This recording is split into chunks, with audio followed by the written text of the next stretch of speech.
skatās, kā notiek galerija Rīga aplīmēšana, next level aplīmēšana parkingā. Tur, karoči, pūš gaisa ritīgi, un es esam nopārkojos tur, bet tas bija pat traki.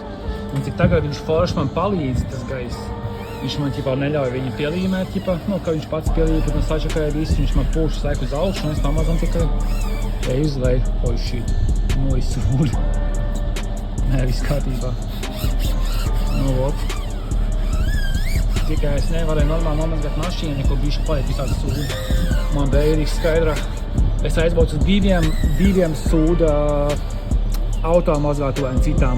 Nevienā nevarā kārt 10 vairāk kilometrus, ne pat kāds 10, vismaz vienas braucu kaut kāds 10. Pēc tam uz vēliem kaut kāds 6.